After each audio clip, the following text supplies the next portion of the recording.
you hear it in the marketplace right now that agents are having challenges with, or maybe having successes with? What do you hear? What's your feedback coming from the marketplace?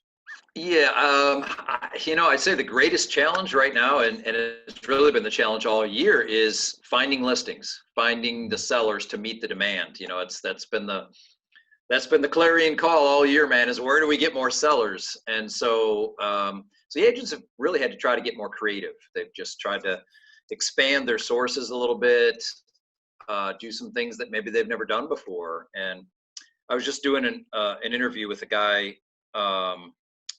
A little earlier today, and he was kind of asking me some of those questions too. And I gave him the example of that a lot of my clients this year have reached out and identified business owners in their area who run estate sale agencies or auctions, where they go in and clean out the house and sell it and stuff like that. Because a lot of times those people know about someone who's planning to sell before the person even announces it. Maybe it's a family that their parents have had to move into an assisted living facility or whatever, and they want to sell off and clear out the 40 years of stuff, and then they're going to put the house on the market, but they haven't taken that step yet. So if you've got a partnership with one or more of those companies that will then call you and say, hey, this family over here has hired us to come in, we're doing this estate sale, and then they're going to put the house on the market, I put in a plug for you. And that's worked well as a way to just grab a few more opportunities out of the market. So that's one challenge. I think it's probably been the biggest challenge for most agents, is trying to keep up with the demand.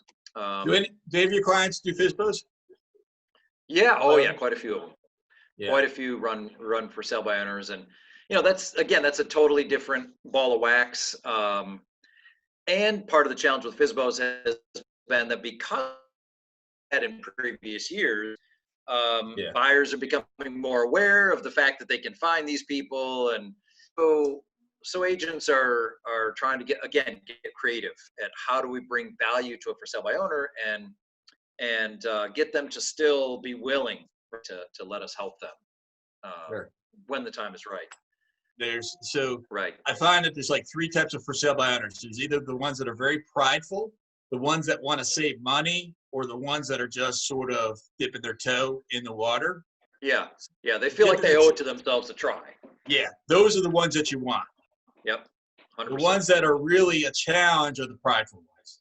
Yeah. And you know what? The pride is almost always a function of lack of motivation, right? At the end of the day, they don't really have to sell. So therefore they can maintain this level, because if it doesn't sell, who cares? We like our house. If we could get $1 million, we take it, but they don't have to move. Whereas the military, as an example, unless it's a transfer or it's something behind it that is causing them that we got to be out of here. Yeah. What have you seen that has been really successful with your clients in today's market? Well, it's funny, you were talking about old expireds, and that has been a definite little good resource for the agents, because again, they may have buyers that are they're like ready to go, man. They got their pre-approval, they're ready to write an offer, lost out on a couple things, they're in high competition, but they know what they want. They want this type of home in this school district or whatever. So again, if you go back 6, 12, 18, maybe 24 months and match up properties that seem to have a lot of what you're, I was doing some research, I came across your property, I saw you had it for sale a couple of years ago, it looks like it never sold, is that right? And I actually have a client that is looking for a home very much like yours. If they were willing to write you an offer for fair market value, would you even want to take a peek, right? And I just had there's a guy in Tallahassee that had a buyer that was looking for some property on a lake down there, and they found a property on Zillow, but when they went out to look and identified a couple of other lots, these were actually lots for sale, and he put down some pins, and then looked them up and found the owners and reached out, and he's actually gotten 2 of these people who were willing to look at offers on their land, right? And in fact, I think he's matched the buyer up with one of them with a builder. They're going to purchase the land and then lock in the builder. So you got to be creative. So old expireds is a way to do it.